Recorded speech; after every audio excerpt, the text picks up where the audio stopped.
नमस्कार सभी साथियों को। मैं हूं राकेश शर्मा, विहारी का ज्योतिष चैनल से। सभी का बहुत बहुत स्वागत, बहुत बहुत अभिनंदन। जैसा कि हम प्रति सप्ताह आपको वास्तु के बारे में जानकारियां दे रहे हैं और आज हम बात करेंगे वास्तु में भूखंड कैसा हो। तो हमने आज बुलाया है हमारे बड़े भाई को। हर सप्ताह में हम इनको बुलाते रहे हैं और इनसे जानकारियां प्राप्त करते हैं। तो भूखंड कैसा होना चाहिए, इस बारे में श्री राधे श्याम जी शर्मा, जो हमारे बड़े भाई है, प्रसिद्ध ज्योतिषविद और वास्तुविद है, आप हमारे चैनल पर आज उपस्थित है। आप सभी दर्शकों को बताएंगे कि भूखंड लेते वक्त किन किन बातों का हम ध्यान रखें। नमस्कार साथियों, आज फिर हम हमारे वास्तु विज्ञान की बातों को लेकर के आपके सामने आए हैं। अभी भारतीय संस्कृति के अनुसार हमने गुरु की वंदना का कार्य किया है, गुरु पूजन किया है, गुरु पूर्णिमा को बड़े उत्साह से मनाया है। तो हम इस शुरुआत के पहले गुरु की वंदना कर लेते हैं। गुरुर्ब्रह्मा गुरुर्विष्णु गुरुर्देवो महेश्वर, गुरु साक्षात परब्रह्म, तस्मै श्री गुरुवे नमः। भगवान कृष्ण को जगत गुरु माना गया है, शंकर भगवान को जगत गुरु माना गया है। तो हम अपने कृष्णम वंदे जगत गुरु कहकर के इस प्रोग्राम की शुरुआत कर रहे हैं। अभी प्रश्न पूछा गया कि भूखंड खरीदते समय किन किन बातों का ध्यान रखा जाए। भूखंड खरीदते समय हमें आसपास के परिवेश का ध्यान अवश्य रख लेना चाहिए।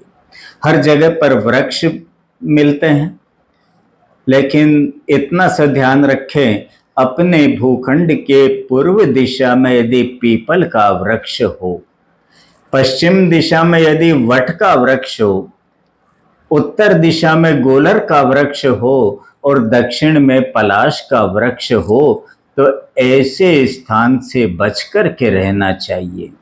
यदि कभी आवश्यक ही हो गया कि इसी तरह के जगह हमें मिल रही है, तो ऐसी स्थिति से बचने के लिए समय समय पर उनकी पूजन की जाए। हमारी भारतीय संस्कृति के अनुसार वृक्षों में देवताओं का निवास माना गया है और उनकी पूजन करेंगे तो वे प्रसन्न होकर के हमें आशीर्वाद देते रहेंगे। पीपल, वट, गोलर, पलाश हमारी संस्कृति के अनुसार बहुत अच्छे वृक्ष माने गए हैं और इनको यदि समय समय पर पूजन करते रहें तो हमारे लिए बहुत शुभ फलदायक हो जाएंगे। जैसा कि अभी आपको बताया कि भूखंड जब खरीदे और चारों दिशाओं में पीपल, वटवृक्ष, गूलर और पलाश यदि हो पूर्व पश्चिम उत्तर दक्षिण में, तो इनकी पूजन अवश्य हो। ये देवी वृक्ष कहलाते हैं, तो उससे इनका पूजन होने से इनका जो वास्तु दोष है वो दूर हो जाता है, क्योंकि ये देवी वृक्ष कहलाते हैं। इसके बाद हम जानना चाहेंगे कि भूखंड जब खरीदते हैं तो क्या उसकी मिट्टी की भी पहचान की जाए कि भूखंड की मिट्टी कैसी हो। जहां तक मिट्टी का सवाल है, एक दूरी के अंतराल से मिट्टी में परिवर्तन आना शुरू हो जाता है। इस पृथ्वी मंडल पर कहीं पर हमें पथरीली भूमि दिखाई देती है, कहीं बंजर भूमि दिखाई देती है। ऐसे समय में ये ध्यान रखें कि ग्रीष्म ऋतु के समय भी जिस भूखंड में हरियाली दिखाई देती हो, मन को बड़ी प्रसन्नता हो जाती हो, ऐसी जगह की मिट्टी बड़ी उत्तम होती है। पथरीली भूमि, बंजर भूमि, अग्नि के समान रंग वाली भूमि अथवा दुर्गंध वाली भूमि यदि दिखाई दे तो ऐसे भूखंड से बचकर के रहें तो बहुत अच्छा रहता है। चिकनी मिट्टी, पीले रंग वाली मिट्टी सफेद रंग वाली मिट्टी जिसमें सफेद रंग की अधिकता हो या पीले वर्ण की अधिकता हो अथवा लाल रंग ऐसा हो जो अग्नि के समान जलने वाला नहीं दिखाई दे, सुंदर लाल चमक वाली मिट्टी हो, तो इनको श्रेष्ठ माना जाता है। ऐसी मिट्टी में यदि भूखंड होता है तो वहां पर हमेशा सुख, शांति और खुशहाली होती है। मिट्टी के अंदर एक विशेष प्रकार की सुगंध रहती है। पहली बारिश जब होती है तब मिट्टी से एक बड़ी सौंधी सौंधी सी सुगंध निकलती है।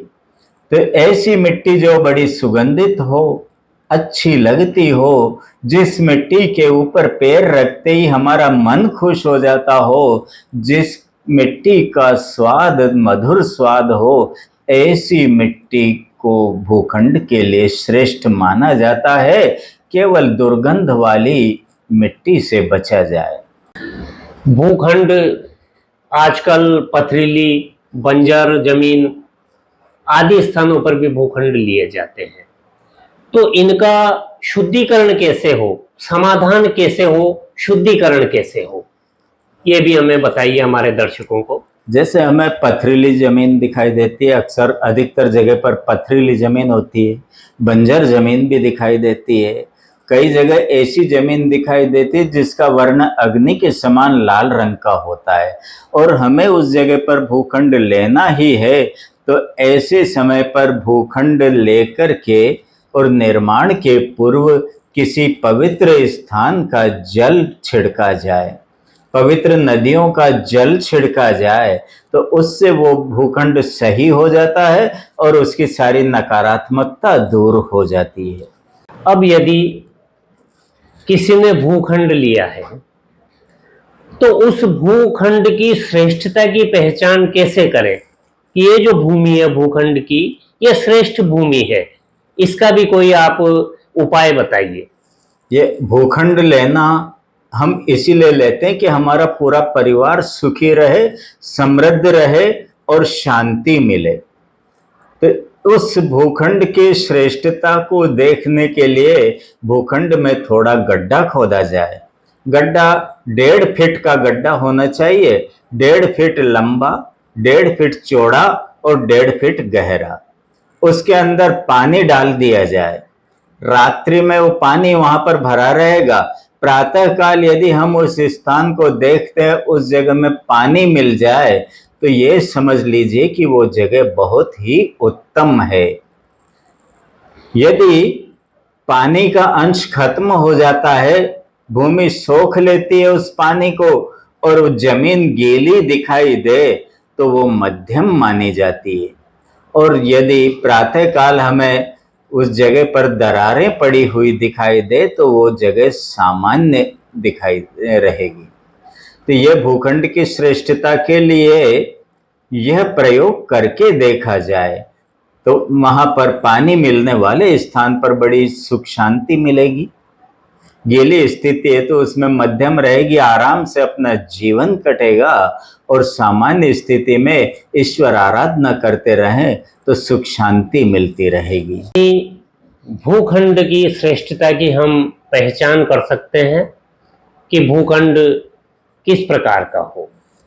आपने हमें जानकारियां दी है और अगले एपिसोड में आपको हम भूखंड से संबंधित अन्य जानकारियां भी समय समय पर देते रहेंगे। वास्तु विज्ञान की जो भी बातें हैं जिससे सुख समृद्धि रहे, हमारे मन में शांति रहे, उसके बारे में श्री राधेश्याम जी शर्मा का आपका बहुत बहुत स्वागत हमारे चैनल पर आने के लिए, और सभी दर्शकों का पुनः बहुत बहुत हार्दिक अभिनंदन। आप देखते रहिए हमारे विहारिका ज्योतिष चैनल को, लाइक कीजिए, सब्सक्राइब कीजिए और कमेंट करिए। बहुत बहुत आप सभी का धन्यवाद।